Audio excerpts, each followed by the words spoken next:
आज सेंसेक्स ने 50,000 का जादुई आंकड़ा छुआ है और हमारे साथ एक खास मेहमान है आशीष कुमार चौहान, जो बॉम्बे स्टॉक एक्सचेंज के एमडी सीईओ हैं। आशीष जी, बहुत बहुत धन्यवाद सीएनबीसी आवाज़ के साथ जुड़ने के लिए। आपकी बहुत पुरानी यादें हैं एक्सचेंज के साथ, आप काफ़ी सालों से जुड़े हुए हैं। आपकी पहली प्रतिक्रिया कि ये 50,000 का जो मार्क हमने छुआ है वो आप कैसे देखते हैं? नहीं, एक तरह से भारत की जो समृद्धि जो है और समृद्धि जो आने वाली है उसका एक प्रतीक है। सेंसेक्स जो है हर सेकंड बदलते रहता है। एक सेकंड में हम लोग करीब करीब 1000 बार उसको कैलकुलेट भी करते हैं, प्रसारित भी करते हैं। लेकिन जो मैं कई बार कहता हूँ कि जब मैं 10th में था, 10वीं क्लास कक्षा में था, तो सेंसेक्स क्या था हमको मालूम है। 12वीं में क्या था, क्योंकि सभी के जीवन के साथ सेंसेक्स जुड़ा हुआ है। जब शादी हुई थी तो कितना सेंसेक्स था, जब बच्चा हुआ तो कितना सेंसेक्स था, और जब मैं सीईओ बना तो कितना सेंसेक्स था। तो उस हिसाब से कहीं ना कहीं हर आदमी जो है सेंसेक्स से अपने आप को जोड़ चुका है।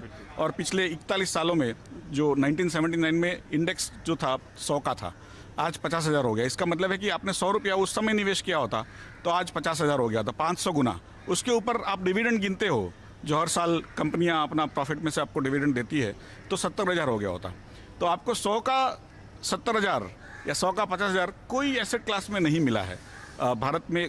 पिछले 41 सालों में आप गोल्ड ले लीजिए, रियल एस्टेट ले लीजिए, और भी कोई एसेट ले लीजिए, सभी को नहीं मिला है। कोई एक आध दो जगह पे एक आध 2 साल हो सकता है, बट कंटिन्यूसली नहीं मिला है। सिर्फ स्टॉक मार्केट में इसलिए मिलता है कि आपका जो पैसा लगता है वो उद्योग में जाता है, उद्योग उनको यूज़ करते हैं और नई जॉब्स क्रिएट करते हैं। तो आपका ही पैसा आपको ज़्यादा रिटर्न्स भी देता है और भारत की प्रगति में भी एक हिस्सा बनता है। तो मुझे लग रहा है कि उसी की वजह से जो सेंसेक्स जब बढ़ता है तो लग रहा है कि भारत आगे बढ़ रहा है, जब सेंसेक्स घटता है तो लग रहा है कि हम सभी बैठ रहे हैं। तो मुझे लग रहा है एक तरह से ये भारत के दिल की धड़कन है, और जितनी ये धड़कन कंट्रोल में रहे वो बेहतर है। ज़्यादा जल्दी भी नहीं दौड़ना है, ज़्यादा स्लो भी नहीं दौड़ना है, लेकिन 100 के हम कीर्तिमान कोई हासिल करते हैं, 40,000 50,000, तो एक तरह से लगता है कि चलो ये भी पड़ाव पार हो गया, अब आगे क्या।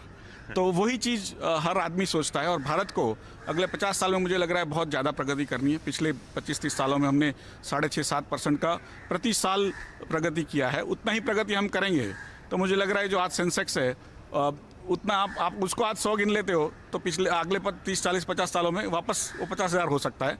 तो आपको वो गणित लगाना है कि कैसे भारत की प्रगति में मैं भी शामिल हूँ। आशीष जी, पिछले 12-9 महीने में अगर कहूँ तो काफ़ी उतार चढ़ाव रहा है मार्केट में। सरकारें ग्लोबल स्तरों पे आके इकोनॉमी को सपोर्ट उन्होंने दिया और मार्केट काफ़ी वॉलेटाइल था।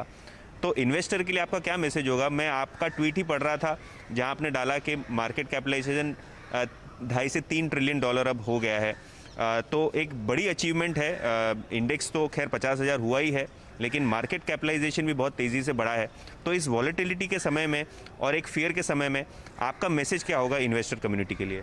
नेचुरली एक तो बहुत अच्छे आसार मिल रहे हैं कि भारत की जो इकोनॉमी बढ़ रही है, उसके अंदर आपने देखा होगा कि जीएसटी का भी जो कलेक्शन हुआ है पिछले महीने करीब करीब 1.15 लाख करोड़ 1.10 लाख करोड़ हुआ है। तो कभी इतिहास में नहीं हुआ था। तो मुझे लग रहा है जो हमें लग रहा था कि भारत की जो अर्थव्यवस्था पूरी बैठ चुकी है कोरोना की वजह से और लॉकडाउन की वजह से, वो उभर के आने के लिए 3-4-5 साल लगेगा, उसके बजाय 3-6 महीने में ही वो वापस उभर के आ रही है। और पहली जो गति थी उससे भी ज़्यादा गति उसने पकड़ ली है। तो मुझे लग रहा है कहीं ना कहीं कुछ तो अच्छा हो रहा है। और पिछले 7-8 महीने में जो मोदी जी ने भी एक तरह से लीडरशिप दिखाई है वर्ल्ड में, कि हमने लोगों को, हमारी मुश्किल के बावजूद भी हमने लोगों को मेडिसिन्स भेजे, टीम्स भेजी डॉक्टर्स की, कि उनको दूसरे देशों को सहायता हो। आज भी वैक्सीन के लिए भी हम कोशिश कर रहे हैं कि दूसरे देशों को मिले। तो मुझे लग रहा है कि भारत का एक दर्जा है वो विश्व में बढ़ चुका है और उसका ज़रूर फ़ायदा भारत को आगे जाके मिलेगा। मुझे लग रहा है कि 7-8% जो ग्रोथ अगले 50 साल में होना ही चाहिए, ऐसा सोच के चलते हैं तो सेंसेक्स मुझे लग रहा है और आगे जाके प्रगति करेगा। आज सुबह सीएनबीसी आवाज़ के साथ विजय केडिया जी जुड़े थे और उन्होंने कहा जब वो एक्सचेंज आते थे तो 5,000 इंडेक्स जब हुआ था तभी 5,000 गुब्बारे जो हैं बॉम्बे स्टॉक एक्सचेंज ने छोड़े थे। तो आज किस हिसाब से आपका सेलिब्रेशन का प्लान है? नहीं, आज 3:45 बजे आप सभी को, पूरे भारत को न्योता है, आप सभी की अचीवमेंट है ये। हम तो सिर्फ उसका प्रतीक है और ज़रूर केक भी काटेंगे, गुब्बारे भी छोड़ेंगे और बाकी कुछ जो भी आपको करना है आप कर सकते हैं। यहाँ पर वैसे भी आजकल लोग कम ही आते हैं क्योंकि कोरोना का काल चल रहा है, तो आपने देखा होगा यहाँ पे सिक्योरिटी भी ज़्यादा है।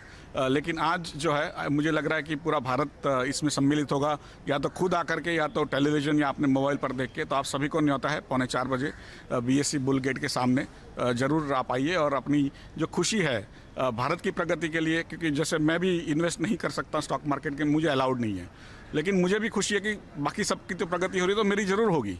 तो मुझे लग रहा है कि ये जो भावना है, सामाजिक भावना, उसको प्रदर्शित करने के लिए आप सब यहाँ पर आएंगे ज़रूर।